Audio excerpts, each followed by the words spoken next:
Hello, Loretta. So you go ahead. Well, just because we were talking about what happens when I'm angry, I was going to say that this weekend when I got in an argument with my husband, it was over something so little. He went upstairs and he didn't tell me where he was going, and I thought that we were going to spend the evening together, so I went up to talk to him, and he wasn't in the mood to talk, so I got really angry. And I've learned, I used to hit walls and other people, but then my parents told me that I wasn't allowed to hit walls and other people, so then I started to hit myself. But like this weekend when he did that, I was hitting the walls, and it took every little bit of self-control that I had not to hit him.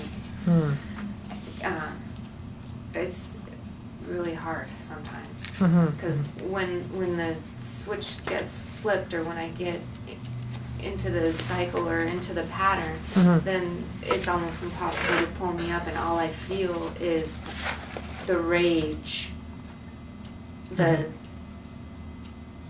I get overwhelmed just by the emotions, and rage is definitely one of them that happens. But every other people wouldn't describe me as being an angry person, I don't think. And at almost every other time, I'm pretty calm, and it's just whatever it is that happens to get me into that pattern happens. I don't know how to get myself out of it, and this is I guess you wanted me to say, like, how I feel like on the inside. Yeah. If you would, please. Yeah, it's just a constant pain. There's an ache right here. Emotional ache. Yeah, an emotional ache right. And you actually here. have physical ache right there too. After my dad died, it didn't. I had an ache there for months and months and months. Right there. Yeah. Same place as the. That's the where you gut have pain. the physical pain. Yeah. Same place as where you have the physical pain. Yeah. And. Since I was really young, people have called me overly sensitive, but I just don't get it. It's like I was never in on the joke. My mom said that I popped out of the womb serious. Is that right? Yeah. She said I just always been really serious, and so people like to tease me because I just didn't get it, and so I would strike out against them. Like my sisters, I had a lot of sisters, and if they would tease me, I would either get angry or start to cry. Because I didn't get the joke. It just wasn't funny. And I feel like I feel other people's pain a lot, but then at the same time I feel like I'm a horribly selfish person, and I feel like depression is just because I'm so self-centered and focused on my own pain. So there's a lot of confliction. There really is a lot of confliction. And that's another way that I would characterize myself. It's just a walking contradiction of everything. Like really, can be really spiritual, and good church going, and in the same breath or the same day, just harm myself with drugs or alcohol or whatever. And I can also be like a really productive person, a really like a stage director or stage manager who can handle a dozen things at one time without getting overly flustered and really handle it, but at the same time give me on a different day a different emotion, and I fall to pieces and can't handle anything.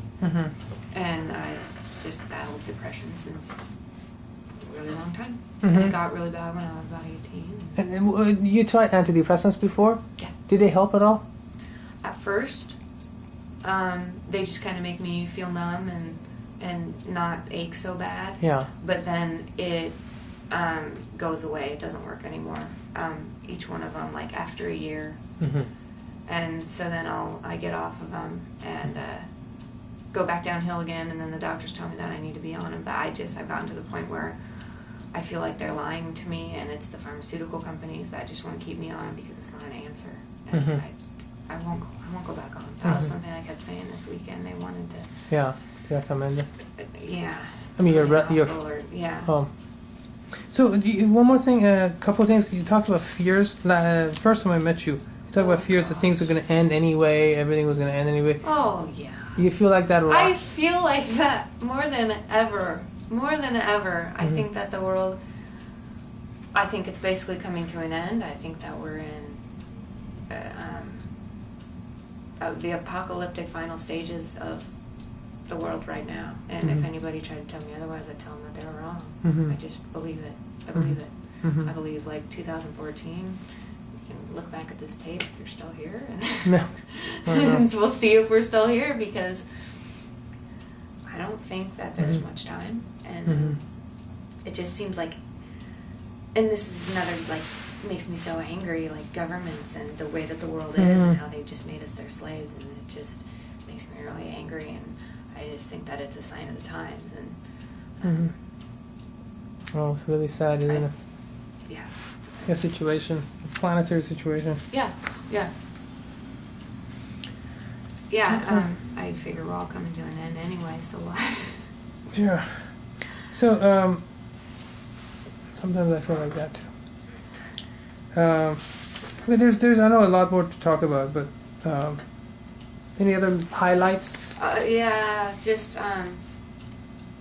The bad fear of dreams. everything. You had like really terrible. You had horrible dreams. Yeah, last terrifying dreams, and smoking pot has just been my way to deal with it, and it has gotten me, or as far as I am, which is depressed but still alive, and I don't dream when I'm on them, but basically, yeah, it's an apocalyptic kind of dreams with demons and just a constant feeling of fighting the darkness. Okay, that's very stramonium. What about mirrors? I remember you saying you hate mirrors. I've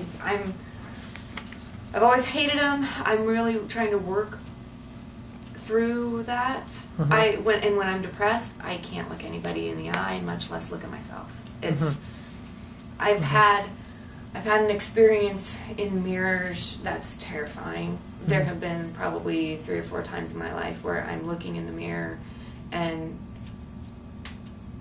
time stops and I kind of enter a vortex that I can't explain, where I don't know where I'm at. I feel like I'm not in this world anymore, and so I just have to bring it back and look away and just say I'm tell me my name and it's okay, and just go on with whatever I was doing before that happened. Don't like them, but I'm yeah. You talk about having chaos, a lot of chaos inside. I think that comes from the light and the dark always battling, so there's never any resolution. It's always I feel like my life is barely controlled chaos. So it's probably a reflection of what it's like on the inside, too. And then I know there's a lot more to talk about. I know your time is limited and you need to leave. But the real quick question with the stramonium, I've given you stramonium 200C 3 times. And the first couple of times, you really benefited from it. Yeah. And the last time you just benefited from it for just a couple of days. It's based on your recollection. Like, yeah. But the first time you felt good for 3 days, and then the 4th day you didn't feel quite as good. Yeah, it was horrible. Yeah, on the 4th day you felt really bad. Yeah, I smoked pot because it was horrible, and my brain. Yeah. Yeah. But the first 3 days you feel really good. Yeah. And then the second time I gave it to you, like a couple of months later, I gave you your second dose, and you felt pretty good for at least a few weeks. Would you say? At least a few weeks, if not a month or. Yeah. And the last time, the third time, it helped you for 2 days, and then you were back to school. Well, and I remember the last time that I took it, that there was I felt really good immediately after. Yeah, within a second. It's like a lifting in this area, and it was really amazing. It's hard for me to remember what exactly happened after that, because I was kind of having the physical problems. Yeah, the third time. But I know, like a month after, I was depressed again. Again, yeah. So we're gonna repeat ceremonium again for the 4th time, and then I was gonna also recommend stramonium 12C so you can have it with you, and when the 200C becomes it's no longer working. That's maybe I suppose going to be within a few weeks or hopefully longer. Then you can start the 12C on a daily basis. I have a feeling that marijuana is actually partially antidotic, and that's why it wears off. Yeah. But we'll see. Okay. Yeah. Anything major to add, or is this good? No, I think that's good. I was just remembering about like the fear of water and putting having anything over my head. It's just please don't do that. Oh, putting, you mean like a hat? Putting my head underwater. Oh yeah, just cannot. I'm not a hat person either. You're not what? Not a hat person. You don't like hats. You mention it, but so putting your head underwater, you just cannot stand it. Oh, I hate it. Okay. Yeah. I think that's a stramonium thing too. Yeah. Anything else that you read in the book stramonium that you thought it was amazing that it was that you had that in the book? Just talked about the it. terror and that really a lot of like the anger and the outbursts come from just that terror. I had a just I don't know if it has much to do with it, but abandonment, and I had that experience of feeling like I was being abandoned by my mom when I was 4 years old. Mm-hmm. And that feeling just doesn't like go away. There's a lot of just terror, terror of being,